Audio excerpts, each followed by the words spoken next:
sure it's nothing to you, but do you mind explaining how to defeat you? Understandable. I've met a lot of people who love coming at me, yelling their slogans. Hope. Justice. But you would rather know all the strategies to beat the devil. Don't worry. My answer won't disappoint you. But of course, you'll have to roll the die first.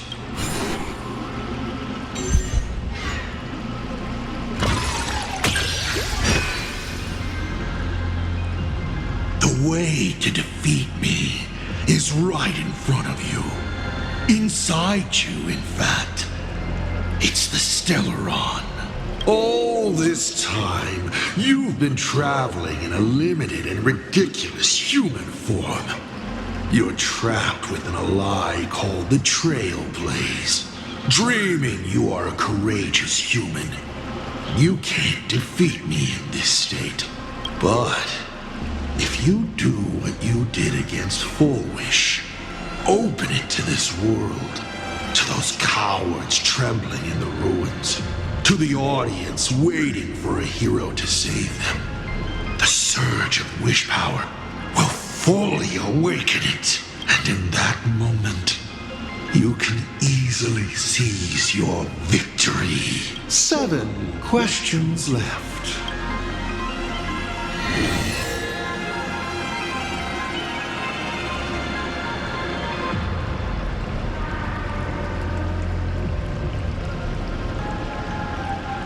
About the Stellaron inside of me. How much do you know?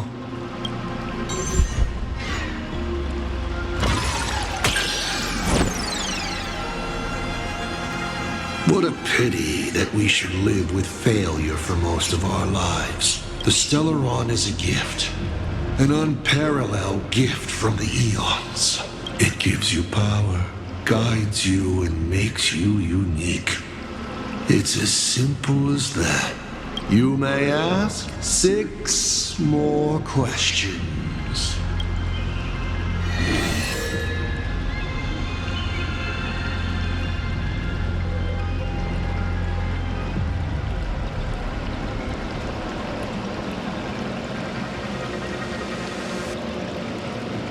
Tell me, why do you want to awaken the Veracity Husk?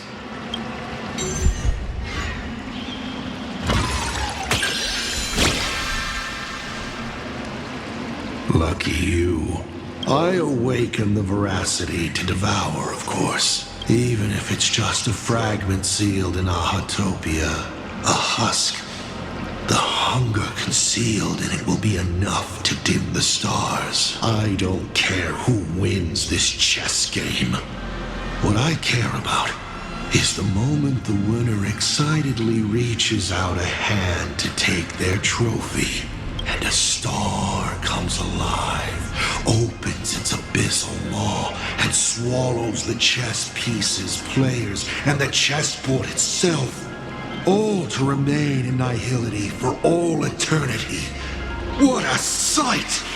Even the rules themselves would be eaten. No matter who Aha pours their power into at the end of the games, no matter their disguise, it is all for nothing against the awakened Veracity. They cannot escape this devouring because it is not a duel, but the restoration of balance. It is the consequences and retribution they deserve for the sin of theft they committed at the dawn of time. Though Ouroboros does not understand the notion of revenge, when that ancient hunger, dormant for ages, is sated once more, and the stolen power surges back through them, even that blind and witless primordial will shall, in that instant, taste the flavor of elation. 5 left now.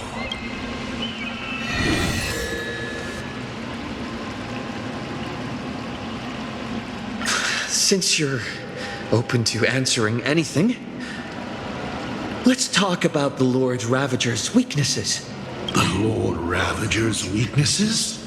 How greedy, child. You just asked 7 questions at once.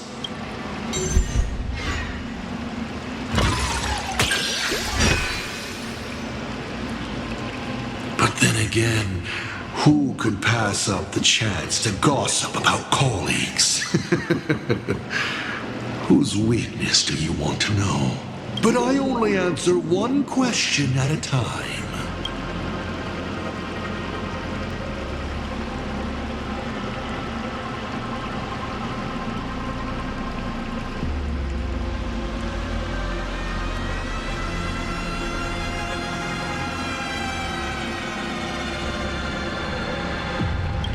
A different one? Which Lord Ravager, then?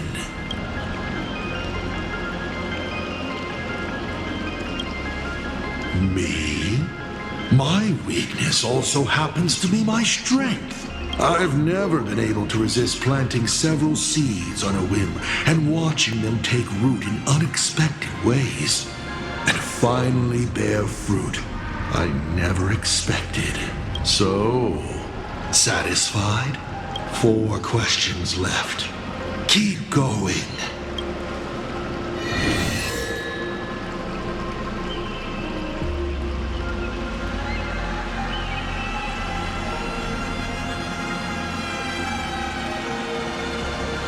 Someone said there are 4 paths that will bring the apocalypse to the universe.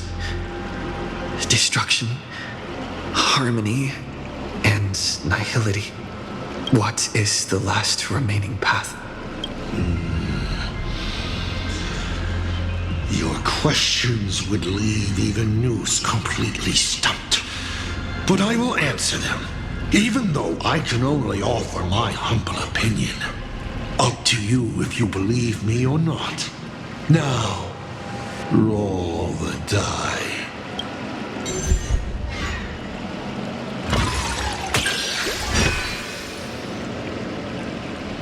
I believe the 4th path that brings the apocalypse is the elation. Once, elation was a dutiful and committed god. They scattered the seeds of chance, carving sharp turns of fate across the universe. They even made a reward of their own face, bestowing it upon those who passed their trials, and delighted in goading other gods to join the hunt for the most terrifying, supreme beings. Unfortunately, nothing resists the incineration of time. No matter how long the comedy lasts, all will eventually return to silence. But before the deathly silence, the elation will become something even more terrifying. I saw how truly fatigued they are. The elation is being swallowed by their own endless mirth.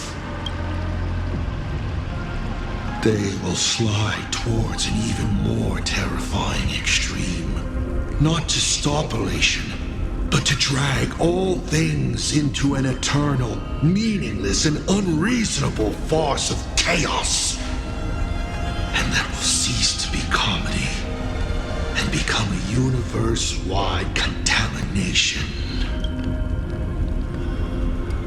Upon stepping onto a path and becoming an eon, one is expected to glimpse their own end. Yet the results of paths colliding remain beyond their sight. How do they really feel about exercising the divine authority of elation? Do they suffer with it? Would they fear this ending? I don't know. If the disciples of a god cannot bring them deliverance before they fall, do they still deserve to be called disciples? So, I boarded the Astral Express and traveled to different worlds, searching for their tracks and gains before they fully succumb to corruption and drag all existence into that unspeakable madness, I will grant them the grandest final curtain. This is the highest form of reverence I can offer them. You may still ask me 3 more questions.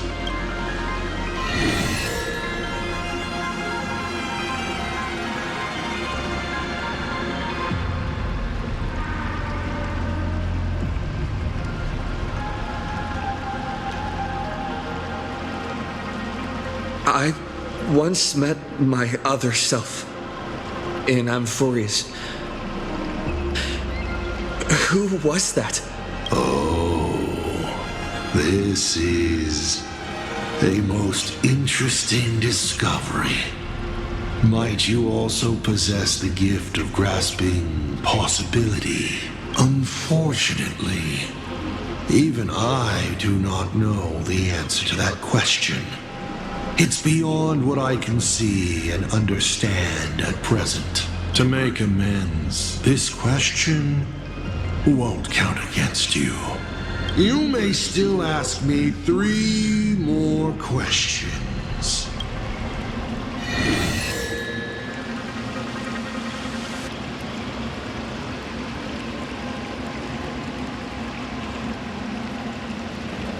What exactly did you do during this Phantasm Games? This is a very complicated question. And well, all villains are always waiting for the opportunity to explain their scheme.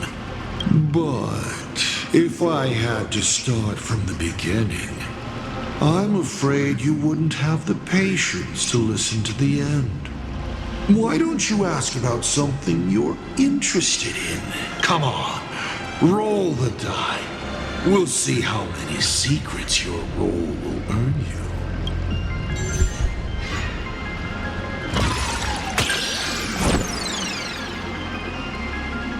Oh, sadly, it's all about luck.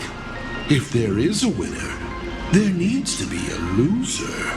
Look, this is where the mastermind is forced to confess. It was supposed to be the good part, but alas, your dreadful roll has ruined it. Pity.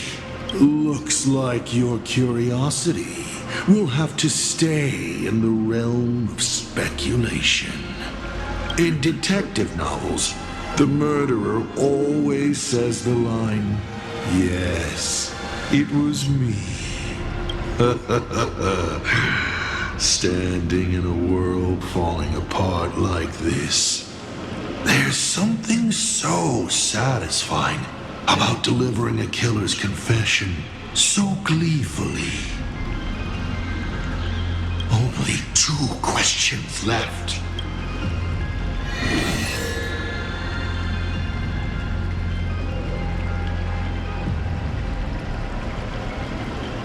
You said you used to be the navigator. So, is the Eon of Trailblaze still alive?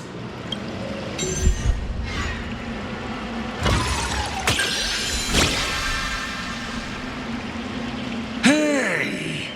That's a critical success! Looks like I have to tell you the secret myself. And Akivili must reveal. Akivili is dead. But perhaps they are still alive in a way even they never expected. The fall of an eon is simply a change to the form in which they currently exist. No one knows if this is something they planned.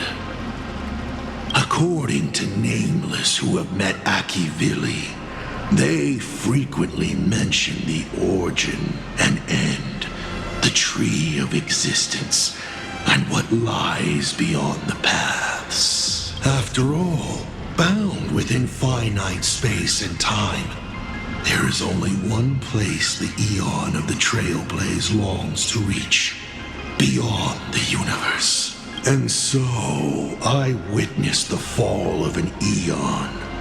That power that unveiled the stars and traversed space.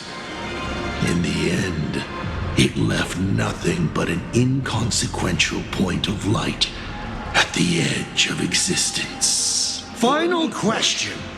Think carefully. What do you want to ask? There's something I've thought about from the start. Tell me, is Himiko still alive? Do you really have no feelings for your daughter?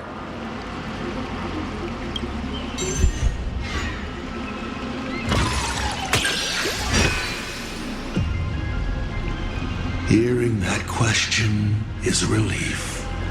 Pay no mind to the role. I'll be honest with you. Of course Himiko is still alive. At least on the stage I've meticulously prepared for her. She will play an important role and is now awaiting her curtain call.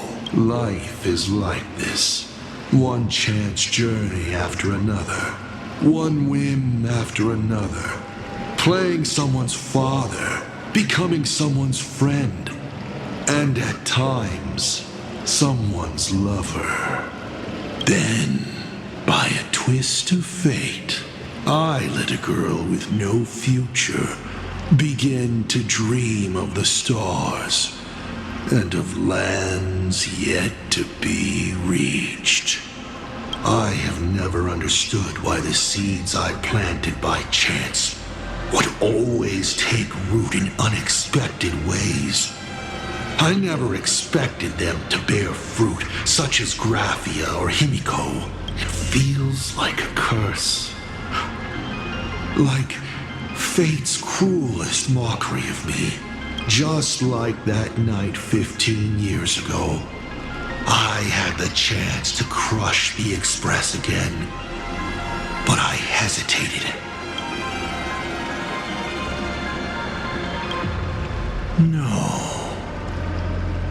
No to both. I've never fully understood that lapse in judgment. I still ask myself why. No matter the reason, you caused a huge mess for your colleagues. A few weeks ago, Himiko returned to her hometown and brought you back with her. That was the moment I finally understood why I didn't shoot down the Express 15 years ago. It had nothing to do with acting as a father or trailblazing, but for a destruction that spanned 15 years, to set her on a journey to gain what was most precious, only to shatter it all in the cruelest way. What truly matters is this. I will have you bring an end to this world, here and now. It's the most vicious joke I can play on plain Arcadia, on myself, and on the fate of the universe. Take a guess. Will this joke amuse Aha?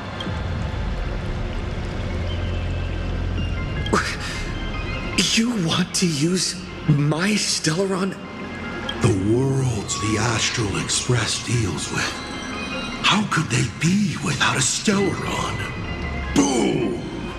15 years ago, during the blood-stained games, all the supplicants died violent deaths.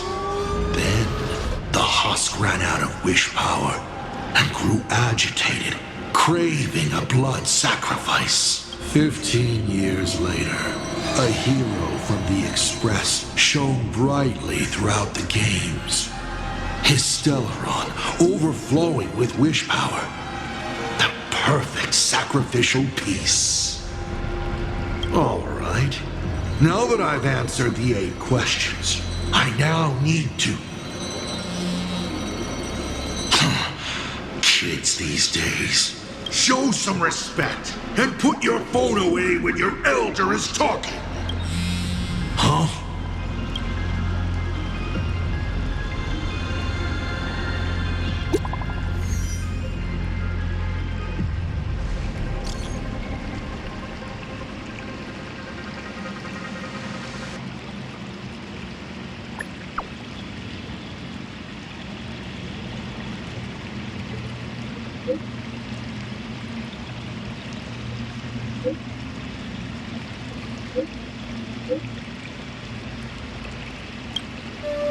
Himeko is right there! There you are.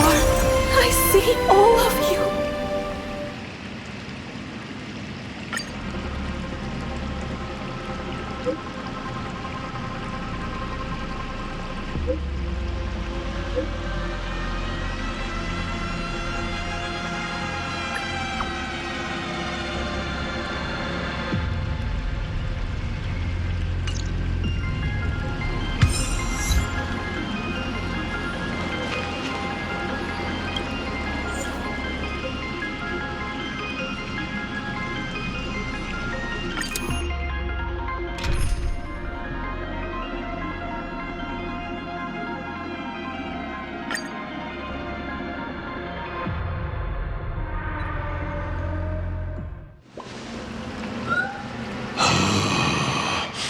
What kind of nonsense is that? Boring. But canceling an elderly person's pension account like that, doesn't her conscience hurt at all? You treat other people's lives and suffering like numbers on a die, toying with them at will. So why do you fall apart when it's your turn?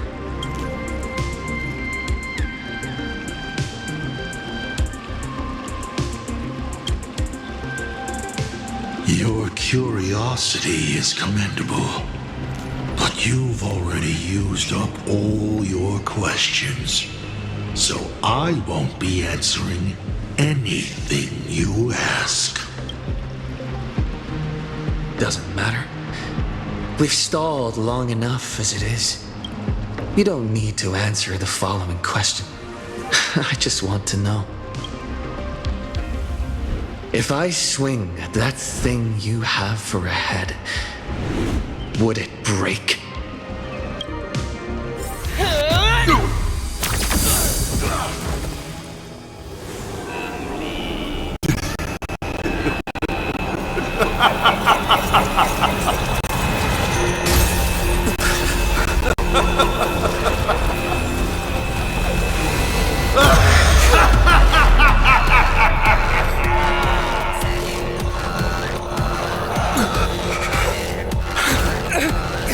Ruins be upon the world, the myriad colors returning to the void.